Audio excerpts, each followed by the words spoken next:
여러분, 모든 방면에는 전문가가 있고 나보다 훨씬 뛰어난 고수가 있어요. 그래서 언제나 우리가 마음의 자세를 낮추고 사는 것이 삶의 지혜고, 내 마음의 태도를 낮추는 것이 얼마나 우리 삶에 도움이 되는지 모릅니다. 자, 오늘 말씀의 제목이 일생에 한 번은 고수를 만나라. 이거는 책의 제목이에요. 굉장히 이제 우리 가슴을 뛰게 하는 그런 제목인데, 일생에 한 번은 고수를 만나라. 대학 교수 생활 8년 하다가 교수직을 버린 그런 분이 있어요. 여러분, 대학 교수는 사회적으로 굉장히 명성이 있지 않습니까? 다 부러워할 만한 그 대학 교수 자리를 스스로 버린 분이 있습니다. 이거 내 적성에 안 맞아, 여기엔 내 꿈이 없어, 과감하게 버린 분, 한근태라는 분이에요. 이분이 책을 하나 썼습니다.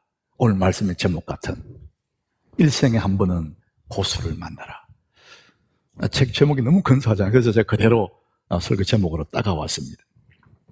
이분이 뭐라고 했냐면은, 한 기업 그 최고의 수장, CEO라고 하잖아요. 한 기업의 최고의 높은 자리에 있는 CEO들은 현대 무림의 고수다, 이렇게 얘기하는 거예요. 그 사람들이 거기 오기까지, 그 고수의 자리에 가기까지 얼마나 경쟁이 치열하고 그 긴 시간들을 살아남아서 그 자리까지 갔다. 그 사람 다 이 시대 현대의 무림의 고수다, 이렇게 얘기하는 겁니다. 그들이 같은 분야에, 한 분야에 오래 있었기 때문에 고수가 된 것은 아니다, 이렇게 말을 해요.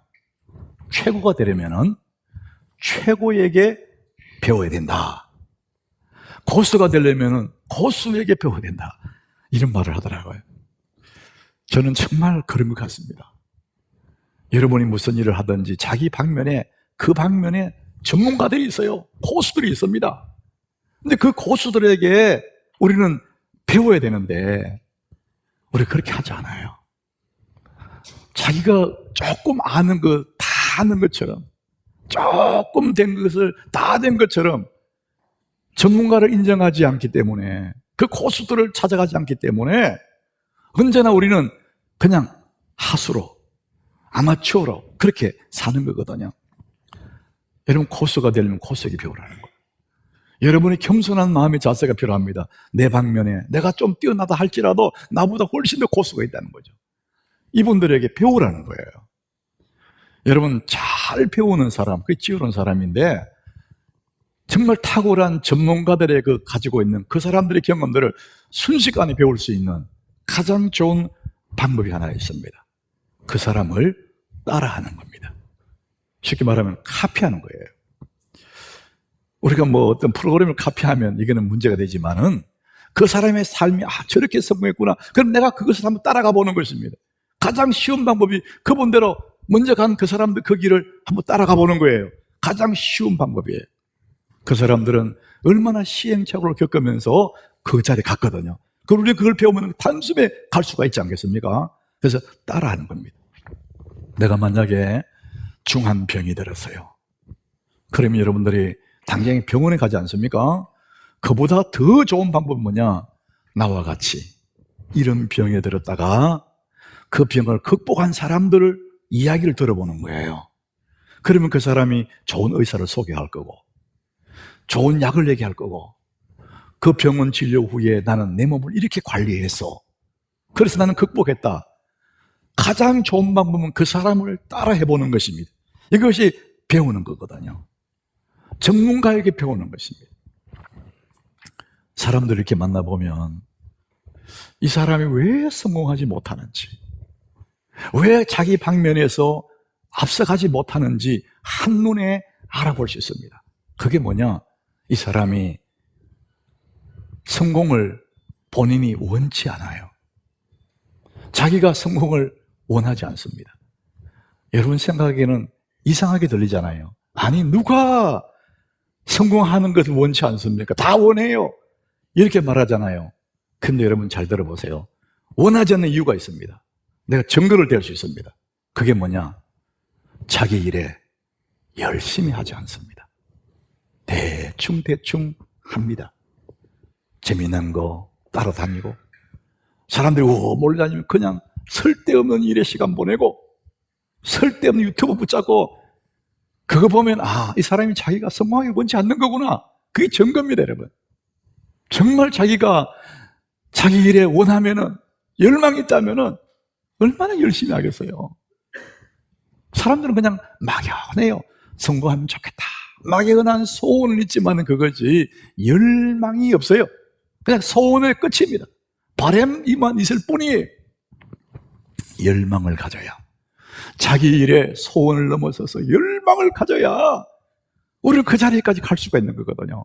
성경은 언제나 우리에게 열심히 하라 그래요. 열망을 품고 하라 그럽니다. 그것이 우리 지난주 학교 나눈 말씀인데 신명기 6장 5절 말씀이에요. 우리 같이 읽어봅니다. 너는 마음을 다하고 뜻을 다하고 힘을 다하고 내 하나님 여호와를 사랑하라. 하나님을 사랑할 때 마음을 다하고 이렇게 했습니다. 뜻을 다하고 힘을 다하고. 핵심이 뭐냐? 다 하라는 거예요. 우리는 어떤 일을 할 때 다 하지 않습니다.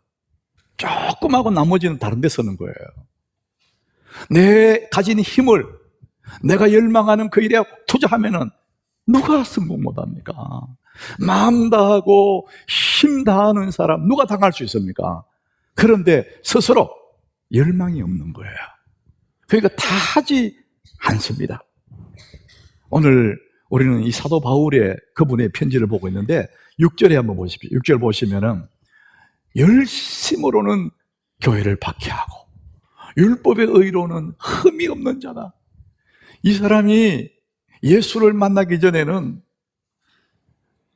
교회를 핍박하는 그것이 옳은 줄 알고 그것도 열심을 했다는 거예요. 그냥 율법을 열심히 공부하고 열심히 율법대로 살고 열심으로, 그래서 율법은 흠이 없는 자라는 겁니다. 그러니까 이 사도 바울은 우리에게 보여주는 뭐냐? 열심히 살았다는 겁니다. 자기 일에 열망을 가지고 했다는 것이죠. 여러분, 우리가 소원이 있는데 왜 우리가 가슴 끓어오르는 열망을 갖지 못할까? 여러분 한번 생각해 보셨습니까? 저는 우리 교우들을 생각하면서 그 생각도 해본 거예요. 왜 사람들이 소원만 가지고 있지? 성공했으면 좋겠다. 왜 소원만 가지고 있고 열망이 없을까? 바빠서 그럴까? 시간이 없는 걸까? 그게 아니라는 것이죠. 가장 근본적인 게 뭐냐 하면은 자기 자신에게 가능성이 있다는 사실을 모르거나 자기를 너무 가소평가해버리는 거예요. 내가 뭘 그런 거 할 수 있겠어? 우리 아버지 봐. 나는 출신이 하급 출신이야. 우리 아버지 흙수저야. 이러면서 스스로를 가능성을 모르거나 가능성을 믿지 않는 거예요. 그러다 보니까 열망이 없는 것입니다. 여러분 다시 우리에게 빌립보서 13절을 자기 자신에게 한번 선언해 보겠습니다. 같이 읽습니다. 내게 능력 주시는 자 안에서 내가 모든 것을 할 수 있느니라. 내게 능력 주시면 나는 모든 것을 할 수 있다. 따라합시다. 내가 모든 것을 할 수 있느니라. 여러분 믿으시기 바랍니다. 안 믿는 사람이 있습니다. 내가 뭐 그런 거 할 수 있으려고. 성경은 모든 것을 할 수 있다. 너 자체가 아니라 네게 능력 주신 분이 계시기 때문에 할 수 있다. 이렇게 말씀해요. 그래서 저도 는 그거 믿거든요. 나는 모든 것을 할 수 있어. 내가 지금 목사이기 때문에 목사일을 열심히 하지만은 내가 사업했다 그러면 사업 잘할 수 있다고. 나는 그렇게 믿는 사람이거든요. 그래서 제가 신방 가면은 개업 신방 간다 그러면 열심히 하라 그래요. 열심히 연구하고 열심히 해라. 내가 바로 옆에 똑같은 가게 차리면은 금방 따라잡는다. 열심히 하세요. 근데 그렇게 얘기하면 속으로는 아이고 목사님 사업해보세요. 쉬운가 이렇게 말할지도 몰라요. 근데 여러분 마음을 다하면, 여러분 뜻을 다하고 힘을 다하면 여러분 하나님 우리에게 은혜를 주시기 때문에 못할 것 없습니다. 여러분 방면에 성공하시기 바랍니다. 저는 우리 성도들이 자기 나름대로 자기 방면에서 두각을 드러내고 성공하기를 원해요. 충분히 그래 할 수 있습니다. 그러려면 여러분들이 전문가에게 배우십시오. 자기 조금 아는 거 다 아는 것처럼 하지 말고 고수들을 만나서 그들에게 배우시라고. 가슴에 열망을 가지고 배우셔야 됩니다. 그러면은 할 수 있습니다. 저는 우리 성도들이 이제 그렇게 되기를 바라요. 자, 오늘 저는 드리고 싶은 얘기가 성공지향주의, 그게 아닙니다. 여러분 나름대로 자기 방면에 성공을 하지만은 그게 다가 아니에요. 그보다 더 깊은 인생이고 그보다 더 차원 높은 인생이 있다는 거예요. 쉽게 말하면 먹고 사는 문제보다 더 멋있는 인생이 있다. 더 깊은 인생, 더 높은 인생, 더 고상한 멋진 삶이 있다. 그 말씀을 드리고 싶은 거예요. 베드로 이야기가 그렇습니다. 여러분, 베드로의 직업은 고기 잡는 어부잖아요. 근데 그는 고기 잡아 먹고 사는 사람인데 어느 날 밤새껏 그물을 내려 고기 잡았는데 고기를 못 잡아요. 아침에 빈 그물을 씻고 있어요. 여러분, 때로는 그렇게 열심히 했는데 잘 안 될 때도 있거든요. 세상이 그래요.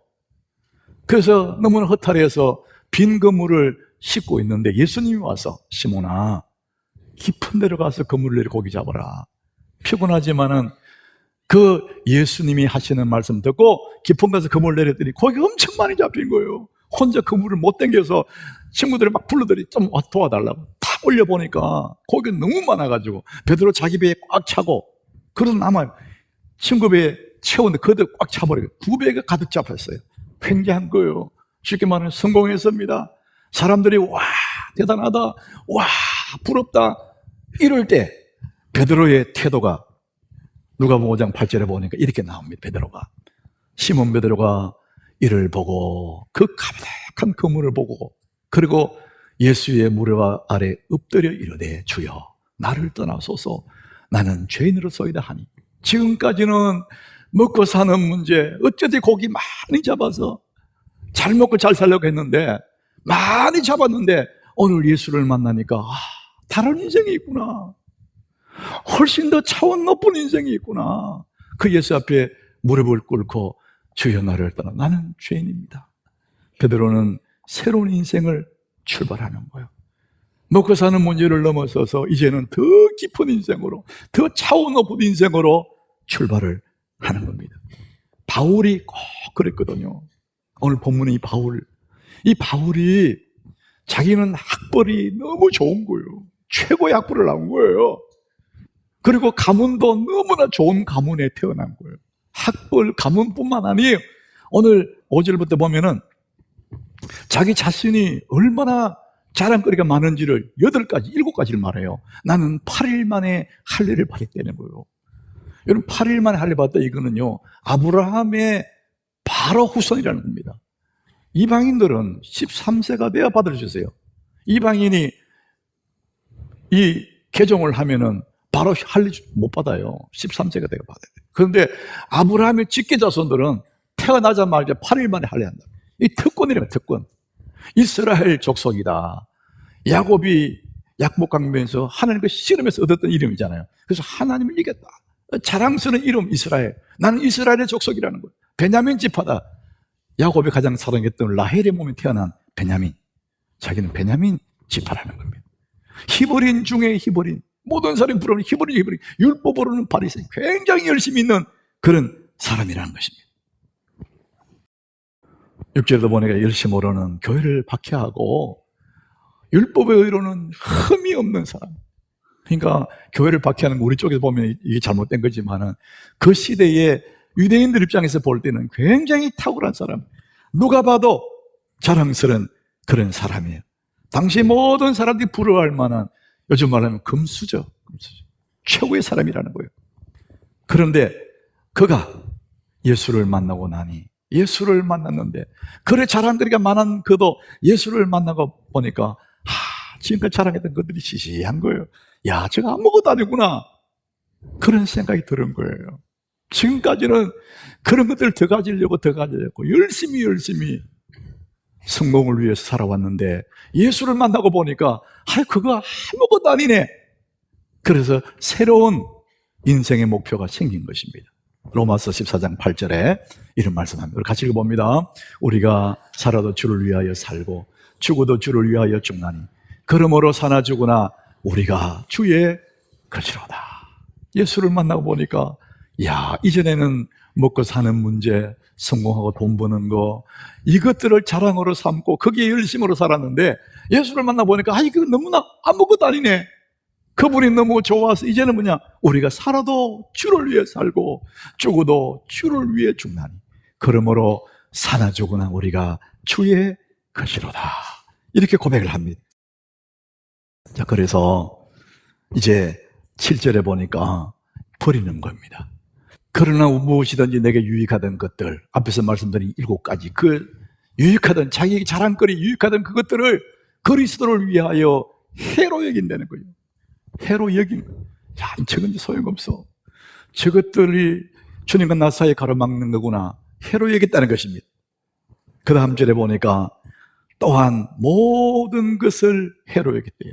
한 가지만 모든 것을 해로 여기면 내 주 그리스도 예수를 아는 지식이 가장 고상하기 때문이라. 내가 그를 위하여 모든 것을 잃어버리고 배설물로 여기면 그리스도를 얻고, 해로 여기고 잃어버리고 배설물로 여긴다, 이렇게 말을 합니다.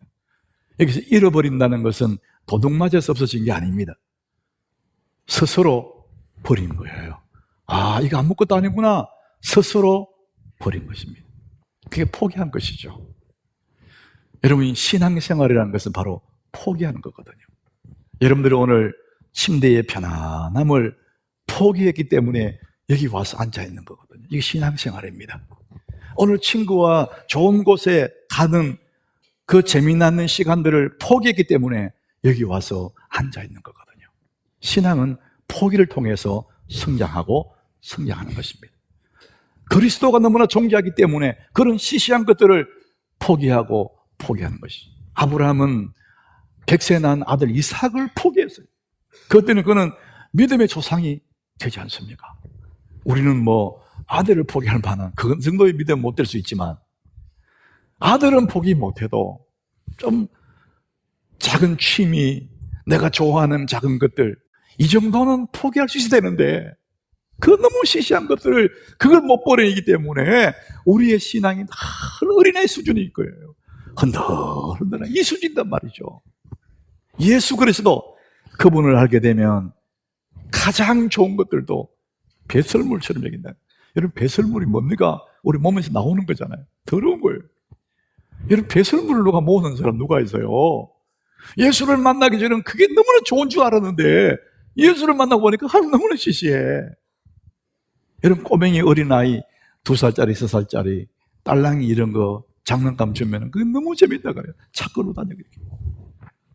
걔가 중학생이 되면 그냥 버립니다. 왜? 성장했거든. 자기가 성장하고 보니 그게 너무 쓸데없는 거예요. 시시하게 보인단 말이에요. 자기가 성장하면. 예수를 만나고 나니까 모든 것이 배설물처럼, 그렇게 아무것도 아니구나, 이것을 알았다는 것입니다. 우리 오늘 8절을 다시 한번 읽어보십시다. 이 사도 바울이 만났던 그 예수 때문에 모든 것을 버렸답니다. 같이 읽어봅니다. 또한 모든 것을 해로 여김은 내 주 그리스도 예수를 아는 지식이 가장 고상하기 때문이라. 내가 그를 위하여 모든 것을 잃어버리고 배설물로 여김은 그리스도를 얻고. 예수를 아는 지식, 예수를 알고 보니까 너무나 좋아서 그분을 얻기 위해서 나머지는 다 잃어버렸다. 너무나 좋기 때문에. 우리 찬송가에 주 안에 감추인 새 생명 얻으니 이전에 좋던 것 이제는 값없다. 저도 이 찬송 참 많이 불렀어요. 주 안에 감추인 새 생명 얻으니 이전에 좋던 것 이제는 값없다. 하늘의 은혜와 평화를 맛보니 찬송과 기도로 주 함께 살리라. 저 젊은 시절에 많이 불러드립니다. 예수님이 그렇게 좋다는 거예요. 주 예수 사랑 못 잊어 나 항상 눈물 흘리네. 저 혼자 그 찬송 참 많이 불렀어요. 주 예수 사랑 못 잊어 나 항상 눈물 흘리네. 이 세상 어디 가든지 내 주만 생각하도다. 예수 그리스도, 그분을 만나고 나니까 이전에 좋던 거 다 시시하게 보이는, 여러분, 그 예수가 여러분의 주인이 될 줄 믿습니다. 그분이, 우리가 믿는 그분이 예수입니다. 바울은 그 예수 때문에 나머지는 다 시시하더라는 거예요. 어느 신사가, 아주 고상한 신사가 배를 타고 강을 건너가요. 노를 젓는 사공에게 말을 건네. 여보게 사공, 자네 철학을 아는가? 아이고, 제가 무슨 철학을 알겠습니까? 이 신사는 철학도 모르는 그 사공에게 경멸의 눈을 보내요. 아이고, 이 사람아, 그것도 몰라. 그런 눈빛으로 또 물어요. 여보게 사공, 그러면은 문학을 아는가, 이 사람아? 제가 무슨 문학을 알겠습니까? 이 신사는 혀를 끌끌 차면서, 그것도 모르니 그렇게 살지, 이 사람아. 불쌍히 여기는 거요. 한참 가다가 물결이 갑자기 거세지면서 배가 뒤집어지는 거예요. 그때 사공이 물에 확 뛰어들면서 그 신사에게 말해요. 그대 헤엄칠 줄 아는가? 무슨 소리 들어? 여러분, 문학을 알고 철학을 알고 고상한 지식을 알아도 헤엄치지 못하면 그것들은 아무 의미가 없는 거예요. 여러분, 정기섭이라는 이 복음 광고 회사 하는 분이 우리가 한번 다녀간 적 있잖아요. 이분이 그때 이런 얘기를 했었어요. 100 빼기 1은 제로, 이렇게 했어요. 여러분, 100 빼기 1은 산술적으로는 99잖아요. 근데 제로라고 그랬습니다. 그게 무슨 얘기냐? 100까지 성공을 해놔도 1, 예수가 없으면 당신은 아무것도 아니라는 겁니다. 철학을 알고 문학을 알고 고상한 지식을 갖다 할지라도 예수 모르면 그건 아무것도 아니다, 이 얘기를 하는 것입니다. 사랑하는 여러분, 우리가 성공은 하면 참 좋고, 그러나 못해도 그만이에요. 그러나 예수 못 만나면, 우리의 일생 중에 예수를 못 만나면 가장 비참한 인생이 되는 것입니다. 우리 일생 중에 내 이 삶의 여정 속에, 길지 않는 인생 속에서 내가 가장 큰 복이 있다면, 내가 받은 가장 큰 은혜가 있다면 하나님 아들 예수 그리스도가 나의 구주라는 사실을 내가 믿었던 거, 예수 믿은 것이 여러분 가장 큰 복임을 믿으시길 바랍니다. 영원한 생명을 얻었잖아요. 우리 큰 복을 받은 사람이요. 그래서 우리는 뭐든지 할 수 있는 사람이라는 거죠. 그래서 여러분, 이번 한 주간은 여러분 주변에 문학을 알고 철학을 알고 잘난 척하는 그 사람들, 대단한 이름을 가진 그 참 그 사람들에게 예수 그리스도를 알려줘야 되는 거죠. 내가 받은 이 복을 알려줘야 되는, 그렇지 않으면 그 사람들이 100-1입니다. 제로가 되는 거예요. 예수 없는 인생 아무것도 아닌 것입니다. 문학을 알면 뭐합니까? 철학을 알면 뭐합니까? 헤엄 못 치면 죽는데, 예수 없으면 영원한 형벌수가 들어가는데, 사랑하는 여러분, 오늘 나라는 존재가 이런 복을 받은 사람이구나. 자, 우리 오늘 마지막 시편 39장 6절 7절을 같이 읽습니다. 진실로 각 사람은 그림자같이 다니고 헛된 일로 서론하며 재물을 쌓으나 누가 그들론지 알지 못하나이다. 주여, 이제 내가 무엇을 바라리요? 나의 소망은 주께 있나이다. 따라합시다. 나의 소망은 주께 있나이다. 사람들은 얼마나 성공의 목이 마른지 몰라요. 출세의 목이 말라요. 문학을 알고 철학을 알고 다 가진 것처럼. 근데 예수를 모르면 아무것도 아닙니다. 예수를 만나면 그 또한 시시하게 되는 것입니다. 우리 하나님께 성도 여러분, 저는 그런 마음이 있어요. 여러분들 다 성공하십시오. 나름 방면, 자기 방면에 성공하십시오. 그러나 예수 아는 이것보다 더 소중한 건 없습니다. 더 높은 고상한 지식은 없는 거예요. 여러분, 예수를 만난 것이 가장 큰 복인 줄 믿으시길 바랍니다. 우리의 소망은 주께 있기 때문에 그런 것입니다.